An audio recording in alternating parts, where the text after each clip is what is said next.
Students, in the video CBSE class 12 students chapter 6 exercise 6.3 question number 19 பார்க்க போறோம்.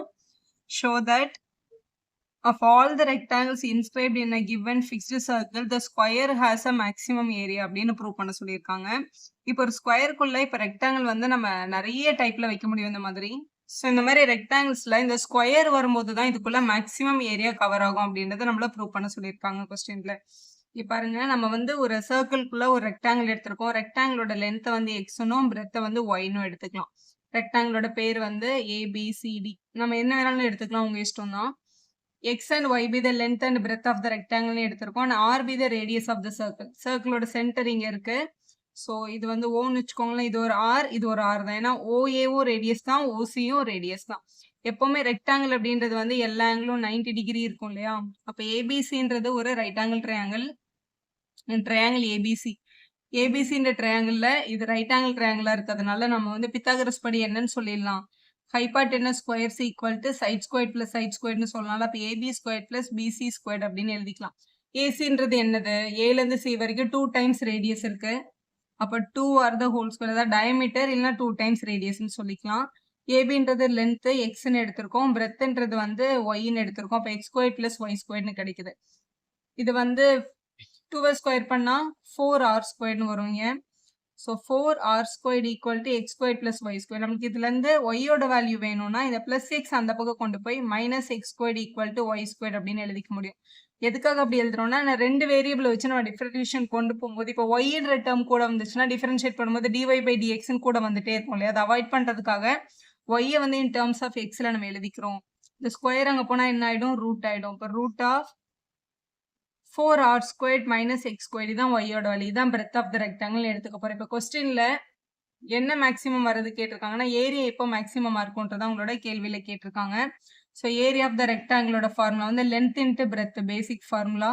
லென்த்துக்கு பதிலாக X எடுத்திருக்கோம், பிரெத்துக்கு பதிலாக ஒய் எடுத்திருக்கோம்.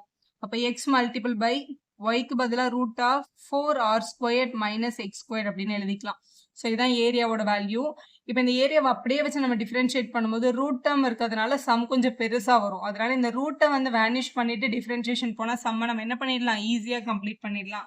ஸோ இந்த மாதிரி ஸ்கொயர் பண்ணும்போது நம்ம என்ன எழுதிக்கணும்னா, ஏரியா மேக்சிமமா இருக்கும் அப்படின்னா அதோட ஸ்கொயரும் டெஃபினட்டா இப்படிதான் இருக்கும். இப்போ ஏ வந்து ஏரியா, ஏ ஸ்கொயர்ன்றது வந்து ஏரியாவோட ஸ்கொயர் வேல்யூ. இப்போ ஏ ஸ்கொயர் மேக்சிமமா இருந்தா ஏவும் மேக்சிமமா தானே இருக்கும். அதனால நம்ம என்ன பண்ணிக்க போறோம்னா இந்த மாதிரி எழுதிக்க போறோம். ஸோ ஏரியா மேக்ஸிமமாக இருக்கும் எப்போனா ஏ ஸ்கொயர்ட் மேக்ஸிமமாக இருக்கும்போது அப்படி கூட நம்ம சொல்லிக்கலாம். ஏ ஸ்கொயர்டை இசட்னு ஒரு ஆல்ஃபபெட்டில் எழுதிக்க போகிறோம். ஸோ ஏரியாவோட வேல்யூ இதுதான். இதான் நம்மளோட ஏ. நம்ம வந்து ஏ ஸ்கொயர் கண்டுபிடிக்கலாம். Square on both side. ஏன் பண்ணுறோம்னா இந்த ரூட்டை வந்து ரிமூவ் பண்ணுறதுக்கு தான். நம்ம அப்படியே வச்சு கூட பண்ணலாம்னு சம் வந்து ரொம்ப பெருசாக வரும் அதனால. So square on both side. 2 பக்கமும் ஸ்கொயர் பண்ணும்போது இந்த எக்ஸ்ன்றது என்னவாயிடும்னா எக்ஸ் ஸ்கொயர்ட் ஆகிடும். இந்த நம்பர் ரூட்ல இருக்கு. ரூட்ல இருக்கவங்களுக்கு ஸ்கொயர் பண்ணும்போது 4 ஈக்குவல் டு ஏ ஸ்கொயர் அப்படின்னு போட்டுக்கலாம். ஏ ஸ்கொயர்டை இசட்னு ஒரு ஆல்ஃபபெட் எடுத்துக்க போறோம். ஏன்னா திருப்பி ஸ்கொயர் வச்சுட்டு அப்படியே டிஃபரன்ஷியேட் பண்ணாதீங்க, டஃப்பாக இருக்கும். அதனால ஏ ஸ்கொயர்டை இன்னொரு ஆல்ஃபபெட்ல இசட்னு எடுத்துக்க போறோம். அப்போ இசட்ஸ் ஈக்குவல் டு இங்க ஒரு எக்ஸ் ஸ்கொயர் இருக்கு, இங்க ஸ்கொயரும் ரூட்டும் கட் ஆயிடும். அப்போ 4r ஸ்கொயர்ட் மைனஸ் எக்ஸ் ஸ்கொயர்னு கிடைச்சிருக்கும். இதை வந்து எக்ஸ் ஸ்கொயர்டை உள்ள கொண்டு போய்க்கோங்க. அப்போ 4r ஸ்கொயர்ட் ஒரு எக்ஸ் ஸ்கொயர், ஒரு எக்ஸ் பார் 4 இருக்கு. ஸோ இதான் நம்மளோட இசட் ஃபங்க்ஷன். இதை தான் நம்ம டிஃபரன்ஷியேட் பண்ணி உங்களோட point of maximum minimum check பண்ண போகிறோம். இப்போ இசட்ஸ் equal to 4r squared X squared minus X to the power 4 differentiate பண்ணுறோம். இப்போ Z dash equal to 4r ஸ்கொயர்டுன்றது வந்து கோஎஃபிஷியன்ட் அப்படியே தான் இருக்கும். எக்ஸ் ஸ்கொயர்டை டிஃபரன்ஷியேட் பண்ணும்போது 2x minus X power 4 differentiate பண்ணும்போது 4x கியூப் அப்படின்னு கிடைச்சிரும். இதான் ஃபர்ஸ்ட் டெரிவேட்டிவ் வேல்யூ. இதை ஈக்குவல் டு 0 பண்ணுறது மூலமா நம்ம அவங்களோட கிரிட்டிக்கல் பாயிண்ட்டை கண்டுபிடிச்சிடலாம். ஸோ ஈக்குவல் டு 0 பண்ணிக்கலாம். இப்போ இசட் டேஷ் ஈக்குவல் டு 0. இது உள்ள இருக்க வேல்யூ பாருங்க. ஸோ இதுல இருக்கிற டேர்ம் பாருங்களேன். ஒரு 8, ஒரு r ஸ்கொயர்டு, ஒரு x இருக்கு, இங்க ஒரு 4x கியூப் இருக்கு, ஈக்குவல் டு 0. எப்பவுமே ஃபேக்டரைஸ் பண்ணும்போது காமன் டேர்ம் வெளில எடுங்க. அப்போ 4ம் எக்ஸும் காமனா இருக்கு. வெளியில எடுத்துட்டோம்னா இங்க ஒரு r, ஒரு 2ம் ஒரு r ஸ்கொயர்டும் இருக்கும். மைனஸ் இங்க 4 வெளியே போயிடுச்சு, பேலன்ஸ் ஒரு எக்ஸ் ஸ்கொயர் மட்டும் இருக்கும், ஈக்குவல் டு 0. ஸோ இவங்களை ஈக்குவல் டு 0 பண்ணும்போது 2 டேர்ம் ஈக்குவல் டு 0ல கிடைக்குது. ஒன்று வந்து 4x இஸ் ஈக்குவல் டு 0ன்னு ஒரு டேர்ம் கிடைக்குது. 2r squared minus X squared equal to 0ன்னு ஒரு டேர்ம் கிடைக்குது. இதுல x இஸ் ஈக்குவல் டு 0ன்றது ஒரு option, 2r squared equal to X ஸ்கொயர்டுன்றது ஒரு ஆப்ஷன். இது வந்து நாட் பாசிபிள். ஏன்னா எக்ஸ் வந்து 0னா லென்த் ஆஃப் த ரெக்டாங்கிள் 0ன்னு அர்த்தம் இல்லையா? அதனால x is equal to 0ன்றத அக்செப்ட் பண்ணக்கூடாது. x is equal to √2 times r இதை தான் நம்ம அக்செப்ட் பண்ணணும். இந்த ஸ்கொயரிங் வந்து ரூட் ஆயிடும். 2 வெளில வராது. ஆனால் r ஸ்கொயர் வந்து ரூட்ல இருந்து வெளில வந்திருக்கும். இதுதான் நம்மளோட எக்ஸ் வேல்யூ. இது வந்து பாயிண்ட் ஆஃப் மேக்ஸிமாவா மினிமமான்னு செக் பண்ணணும் இல்லையா? அதுக்கு நம்ம டபுள் டெரிவேட்டிவ் பண்ணணும். z டேஷ் இங்க இருக்கு. இதை வந்து திருப்பியும் என்ன பண்ண போறோம்? டிஃபரன்ஷியேட் பண்ண போறோம். z double dash equal to இதுல 4r ஸ்கொயர் அப்படியே தான் இருக்கும். 2x டிஃபரன்ஷியேட் பண்ணா 2 வந்துடும். அப்போ 4r ஸ்கொயர் இன்ட்டு 2 மைனஸ் இந்த 4 அப்படியே தான் இருக்கும். எக்ஸ் கியூபை டிஃபரன்ஷியேட் பண்ணும்போது 3 டைம்ஸ் எக்ஸ் ஸ்கொயர் அப்படின்னு கிடைச்சிருக்கும். ஸோ இந்த z டபுள் டேஷ்ல எக்ஸுக்கு பதிலாக இந்த வேல்யூவை சப்ஸ்டியூட் பண்ணும்போது பாசிட்டிவ் வந்தா நெகட்டிவ் வருதான்றதை பொறுத்து தானே நம்ம மேக்ஸிமமா மினிமமான்னு சொல்லுவோம். அப்போ இந்த எக்ஸ் ஸ்கொயருக்கு பதிலாக இந்த 2r ஸ்கொயரை சப்ஸ்டியூட் பண்ணிக்கோங்க. அப்போ இது ஒரு 8r ஸ்கொயர் மைனஸ் இது 4 3s are 12.